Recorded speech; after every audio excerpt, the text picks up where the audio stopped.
안녕하세요, 여러분. 오늘은 우리 마음 깊은 곳에 울림을 줄 만한 이야기를 전해드리고자 합니다. 이 이야기는 삶의 반환점을 돌았을 때 진짜 자신을 어떻게 찾아갈 수 있는지 알려주는 소중한 내용이에요. 우리 안에는 아직 펼쳐지지 않은 가능성을 이끌어내는 비밀이 숨어 있다고도 하죠. 자, 함께 이 이야기 속으로 들어가 봅시다. 분명 여러분의 삶에 새로운 빛이 찾아올 거라고 믿습니다. 도쿄 근교의 한 주택 지역에 올해 쉰들이 된 케니치라는 남성이 살고 있었습니다. 그는 대기업에서 중간관리자로 30년 가까이 일해왔는데 겉보기엔 안정된 생활을 하는 것 같았지만 마음속에는 무언가 소중한 것을 잃어버린 듯한 허전함이 늘 자리 잡고 있었어요. 이게 정말 내 모습일까? 남은 날들을 이대로 살아도 괜찮은 걸까? 하는 의문이 계속해서 케니치를 괴롭혀왔던 겁니다.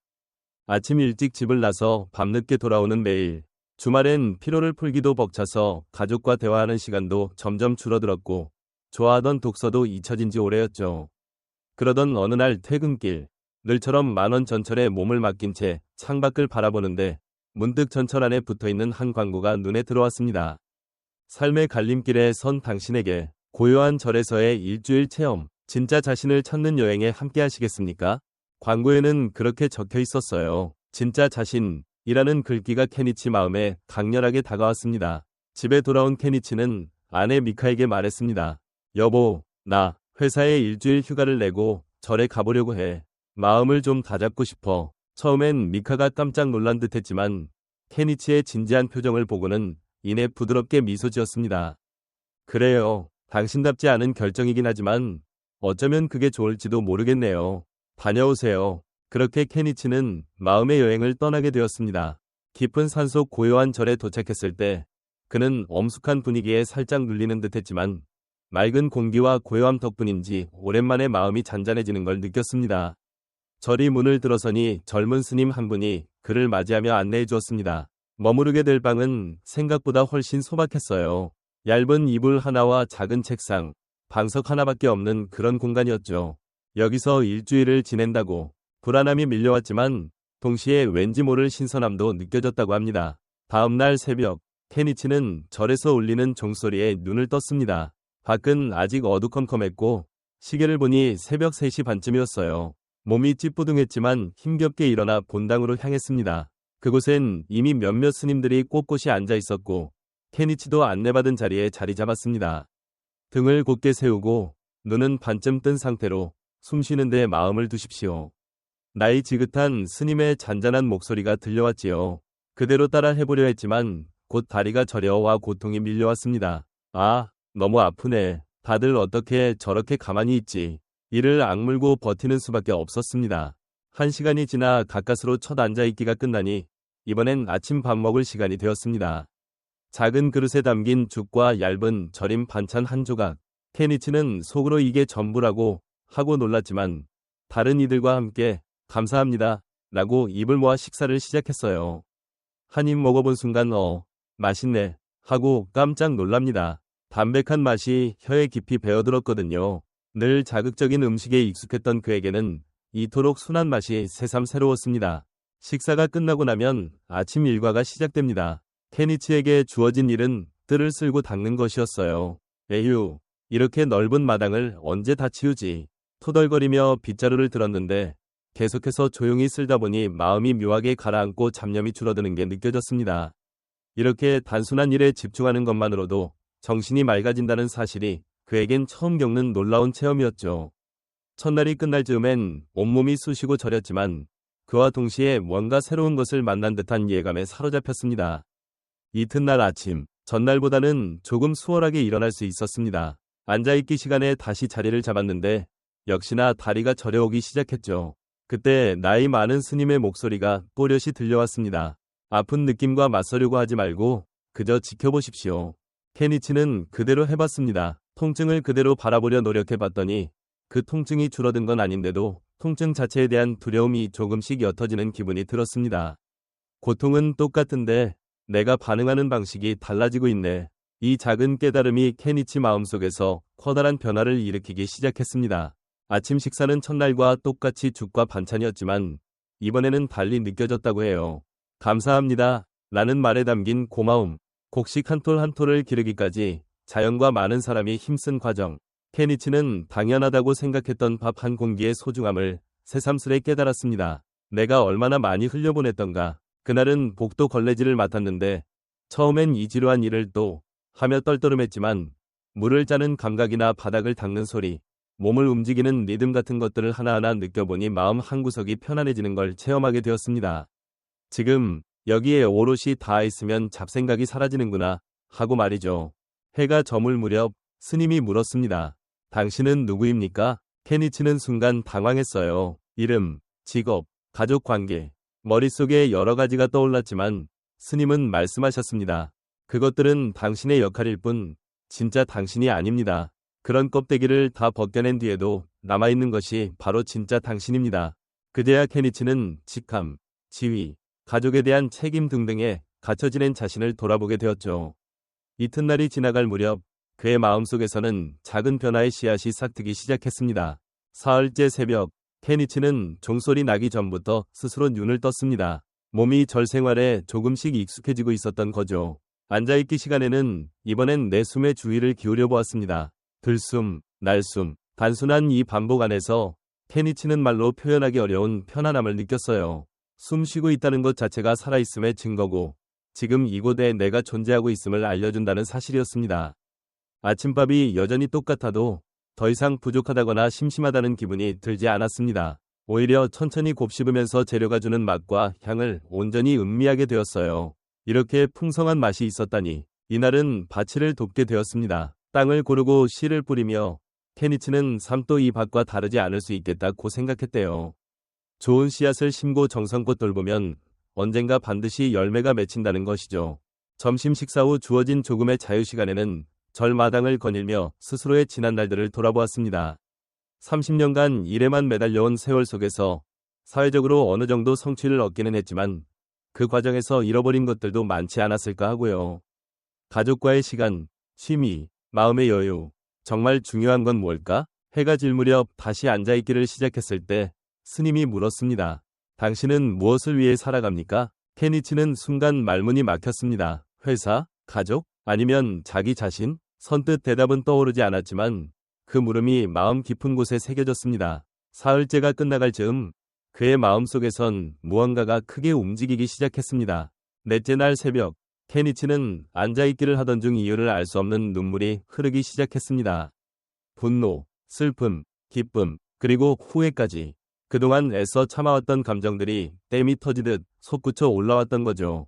스님은 조용히 말했습니다. 감정을 억누르지 말고 그대로 바라보십시오. 케니치는 그제야 일에서 느낀 분노, 기회를 놓쳤던 속상함, 가족과의 시간을 갖지 못했던 후회 등등을 하나씩 마주하기 시작했습니다. 그리고 그것들을 외면하지 않고 그대로 지켜보자 마음이 한결 가벼워진 느낌이 들었습니다. 감정을 외면하지 않고 바라보면 이렇게 해방될 수 있구나. 그날 아침 죽이 평소보다 더 맛있게 느껴졌어요. 감정이 조금 정리되니 미각까지 달라지는 걸까 싶을 정도로요. 오전에는 장작을 패는 일을 맡았는데 도끼를 내려칠 때마다 마음속에 굳은 껍질이 조금씩 부서지는 듯한 느낌을 받았다고 합니다. 삶의 갈림길에서야말로 내 안에 갇힌 껍질을 깨부술 기회가 되는구나. 오후가 되어 스님은 또 물었어요. 당신 삶에서 가장 행복했던 순간은 언제였습니까?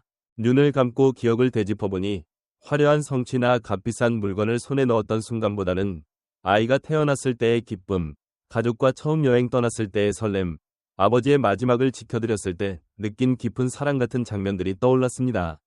정말 중요한 행복이라는 건 이렇게 소박한 거였구나 하고요. 넷째 날이 지나면서 케니치의 내면에는 더욱 큰 변화가 일어났습니다. 다섯째 날 아침, 케니치는 이제껏 느껴보지 못했던 상쾌한 기분으로 눈을 떴습니다. 앉아있기 시간에는 망상을 쫓기보다 머릿속에 떠오르는 생각들을 그저 흘러가도록 바라보는 연습을 해봤어요.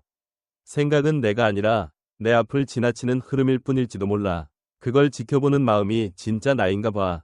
아침밥을 먹을 때도 죽을 퍼넣으며 이 한 그릇이 어떤 과정을 거쳐 여기까지 왔을지를 떠올렸습니다. 농사를 지은 분들의 노력, 그것을 나르는 사람들, 직접 만들어준 스님들의 마음. 한 그릇에 이렇게 많은 이들의 손길이 담겨 있구나. 그날은 오래된 경전을 정리하는 일을 하게 되었어요. 수백 년 전부터 이어져 내려온 기록들을 넘길 때마다 사람들의 슬기와 지식이 이렇게 전해져 왔구나 하는 묘한 감동이 밀려왔습니다. 오후에는 절 뒷산을 잠시 산책했는데 나무숲의 소리, 새소리, 바람 소리를 온몸으로 느끼자 커다란 편안함이 마음속에 깃들었습니다. 자연의 한 조각으로 살아간다는 게 원래 우리의 본 모습이었을지도 몰라. 해질 무렵 앉아있기 시간에 스님이 물었습니다.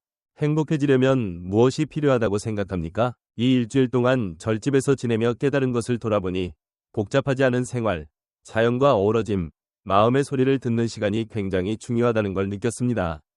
행복은 바깥이 아니라 내 안쪽에서 시작되는 거였구나. 5째 날이 끝날 즈음 케니치는 이전과 다른 가치관을 품기 시작했어요. 6째 날 아침, 그는 여기서 배운 걸 일상에서 어떻게 살려야 할까 고민하기 시작했습니다. 앉아있기 시간엔 몸의 감각 하나하나에 집중했어요. 발바닥에서부터 머리끝까지 긴장을 스스로 풀어내자 몸이 편해지고 그러자 마음도 서서히 풀어지는 걸 느꼈습니다. 아침밥을 먹을 때도 식사를 하나의 마음 챙기는 시간으로 삼았죠. 한 숟갈씩 꼭꼭 씹으며 그 순간 자체를 느끼고 즐기는 겁니다. 그날 큰 청소가 진행되었는데 여러 사람이 힘을 모으면 혼자서는 엄두도 못 낼 일을 해낼 수 있다는 걸 몸소 깨달았습니다. 오후 앉아있기 시간에 스님이 새 질문을 던졌습니다. 당신 삶의 목적은 무엇입니까? 예전 같으면 승진이나 돈을 버는 것이 가장 큰 목표라고 여겼는데 이제는 완전히 다른 생각이 떠올랐습니다. 내 마음속 평온을 찾고 그 기운을 주변 사람들과 나누는 것, 그것이 내가 살아가는 이유가 될지도 몰라. 저녁이 되어 달빛 비치는 마당을 거닐면서 케니치는 그동안 배운 걸 어떻게 일상으로 옮길지 구체적으로 계획했습니다. 매일 아침 15분만이라 도와 앉아서 숨 쉬며 마음을 살피자. 출퇴근 전철에서는 스마트폰을 들여다보지 말고 숨에 집중해보자. 일하다가도 가끔 숨을 깊게 들이쉬며 지금 이곳으로 돌아오자. 가족이나 직장 사람들과도 제대로 대화하고 그들의 이야기를 잘 들어주자. 모두가 지닌 가능성을 함께 살려보자. 6째 날 밤, 케니치는 몸은 피곤해도 마음만은 새 출발에 대한 기대감으로 가득 차 있었습니다. 마지막 날 아침, 그가 눈을 떴을 때는 이 절에서 지내는 동안 가장 차분하고 맑은 기분이었습니다. 마지막 앉아있기 시간에는 이 일주일간의 경험 모두에 대한 고마움을 담아 가만히 앉아 있었습니다. 통증과 불안, 갈등, 그리고 그 안에서 피어난 깨달음과 편안함, 모든 것이 소중한 배움이었죠. 마지막 아침 식사로 나온 죽을 한 입 한 입 음미하며 케니치는 일상에서도 이렇게 작은 기쁨을 놓치지 않고 누리며 살면 얼마나 좋을까 하는 마음이 들었습니다. 그 후 자신의 방과 마당을 정성껏 청소하며 감사한 마음을 행동으로 표현하는 것도 큰 배움이라고 여겼어요. 점심을 먹고 절을 떠날 시간이 되자 연세가 많은 스님이 다정하게 말했습니다. 이곳에서 배운 걸 일상 속에서 계속 이어가시길 바랍니다. 깨달음은 특별한 곳에만 있는 게 아니고 바로 일상에 깃들어 있습니다. 케니치는 깊이 고개를 숙이고 정말 감사합니다. 여기서 배운 것들을 반드시 삶에서 실천해 보겠습니다. 하고 인사했습니다. 절을 떠나는 그의 얼굴은 도착했을 때와 완전히 달랐어요. 한결 부드럽고 뭔가 당당함이 느껴지는 표정이었지요. 전철에 올라 창밖을 바라보며 케니치는 이제 새로운 삶이 시작되는구나 하고 벅찬 마음에 가슴이 뛰었습니다. 집에 돌아온 케니치를 아내 미카는 따뜻하게 맞아주었습니다. 다녀오셨어요. 뭔가 많이 달라 보이네요. 케니치는 웃으며 대답했죠. 응, 많은 걸 느끼고 왔어. 앞으로 조금씩 생활을 바꿔보려 해. 그날 밤 케니치는 지난 7일 동안의 이야기를 미카에게 자세히 들려주었습니다. 미카는 조용히 들은 뒤에 말했습니다. 당신 눈빛이 반짝거리네요. 정말 오랜만에 보는 표정이에요. 다음 날부터 케니치의 일상은 조금씩 달라지기 시작했습니다. 아침에는 평소보다 30분 일찍 일어나 간단한 앉아있기를 하며 숨에 집중했습니다. 처음에는 어렵다고 느꼈지만 매일 이어가다 보니 조금씩 편안해졌어요. 출근 전철 안에서도 스마트폰 대신 주변 소리나 자기 숨을 살피고 회사에 도착해서는 큰 숨을 쉬며 오늘 할 일을 차분히 해보자. 결과에만 매달리지 말자 하고 마음을 다잡았습니다. 일하면서 스트레스가 올라올 때면 그 감정을 억누르기보다 그냥 내가 지금 조급하구나, 두렵구나 하고 알아차려 봤습니다.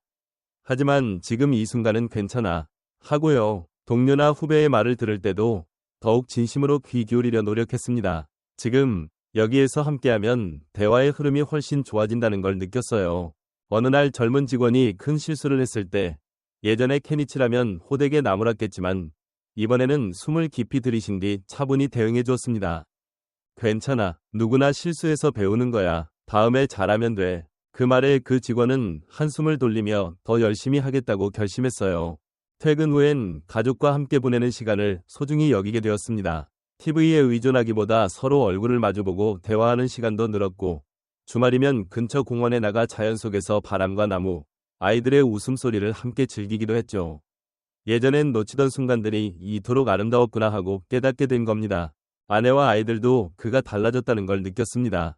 대화가 늘고 집안 분위기가 밝아졌어요. 그러던 어느 날, 딸 마이가 조심스럽게 말을 걸어옵니다. 아빠, 요즘 많이 달라진 것 같아. 사실 나 앞으로 뭘 해야 할지 고민 중이야.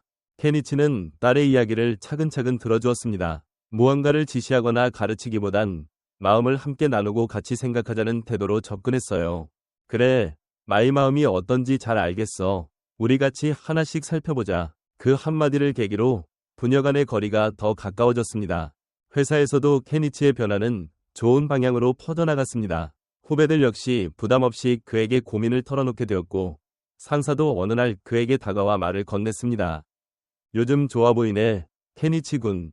후배들 말 들어보면 다들 당신 덕에 편해졌다고 하더라고. 무슨 일 있었나? 그제야 케니치는 자신이 겪은 일을 조금씩 주변과 나누기 시작했습니다. 앉아있기와 마음 챙김, 그리고 자기 자신을 만나는 과정에 대해 자연스레 이야기했고, 이 영향이 회사 전체로 점차 퍼져나갔어요.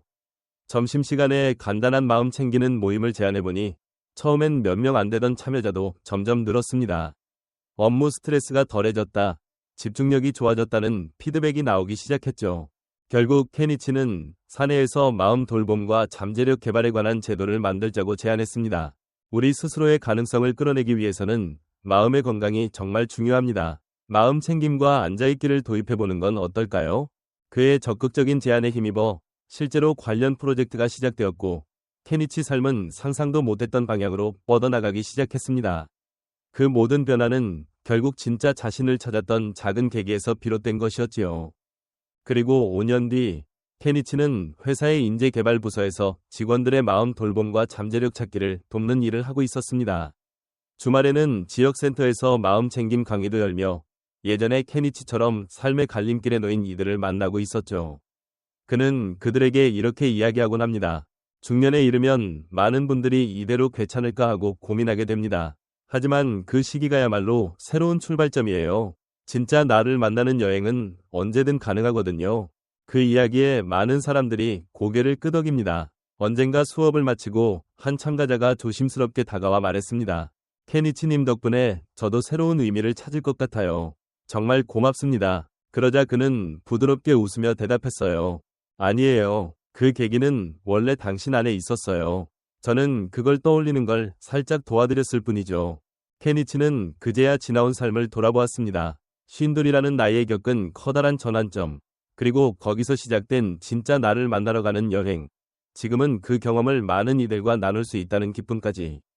그는 마음속으로 중얼거렸습니다. 삶이란 참 놀라워. 아직도 새로운 모험이 날 기다리고 있지. 이렇듯 케니치의 새로운 삶은 시간이 흐를수록 더 깊이를 더해갔답니다. 여러분, 어떻게 보셨나요? 케니치의 이야기를 통해 우리가 얻을 수 있는 깨달음은 꽤 많습니다. 중년에 접어들어 이대로도 괜찮을까 하고 느낄 때 사실 그것은 두려움이 아니라 새로운 문을 열 수 있는 절호의 기회라는 점이지요. 진짜 자신을 발견하는 여행은 언제 시작해도 늦지 않습니다. 그리고 그 여행은 우리 삶의 전에 없던 의미와 즐거움을 가져다 줍니다. 케니치의 이야기가 주는 몇 가지 중요한 점을 살펴보면, 첫째, 지금 여기에 주의를 기울이는 습관입니다. 과거나 미래가 아니라 지금 이 순간에 마음을 두는 것만으로도 삶의 질이 크게 달라질 수 있거든요. 둘째, 일상의 사소한 느낌 하나하나에도 마음을 쓰는 태도가 소중하다는 점이에요. 밥 한 숟갈, 숨 한 번 쉬는 순간까지 주의를 기울여보면 삶이 훨씬 풍요로워집니다. 셋째, 사회적 역할이나 주변의 시선에 갇히지 않고 내 안의 목소리를 듣는 습관을 들이는 것입니다. 그래야 비로소 본래의 나를 만날 수 있으니까요. 마지막으로 깨달음이나 배움을 다른 이들과 나누는 기쁨이 얼마나 큰지도 잊지 말았으면 합니다. 내가 얻은 깨달음이 누군가에게 작게나마 도움이 될 수 있다면 그건 정말로 소중한 일이니까요. 여러분도 일상 속에서 조금씩 시도해 보시면 어떨까요? 매일 5분만이라도 조용히 앉아 숨에 집중해보는 것. 가끔씩 내가 지금 뭘 하고 있지? 하고 현재 순간을 알아차리는 것. 하루에 몇 번씩 고마움을 떠올리는 것. 그리고 내 마음이 정말 무엇을 원하는지 들어보는 것. 또 깨달은 점이 있다면 주위 사람들과 나누는 것도 좋은 방법입니다. 이렇게 작은 습관부터 시작하면 언젠가 여러분도 진짜 나를 만나게 될 수 있을 거예요. 중년에 접어든 지금이야말로 그 새로운 발견을 시작하기에 가장 좋은 때라는 걸 잊지 마시길 바랍니다. 나이가 들면서 얻게 되는 슬기와 경험은 무엇과도 바꿀 수 없는 귀한 보물입니다. 그걸 바탕으로 앞으로의 날들을 더욱 넉넉하게 만들어 보세요. 혹시 지금의 일이나 일상에 의문을 갖고 계시다면 절대 늦었다고 생각하지 마세요. 오히려 지금이야말로 또 한 번이 새로운 출발선일 수 있으니까요. 케니치처럼 작은 한 걸음부터 내디뎌 보십시오. 그 한 걸음이 커다란 변화를 불러올지도 모릅니다. 그리고 기억하세요. 여러분은 혼자가 아닙니다. 같은 고민을 안고 살아가는 사람들은 생각보다 훨씬 많습니다. 이 이야기를 듣고 계신 분들도 모두 함께 같은 길을 걷는 동반자라고 할 수 있어요.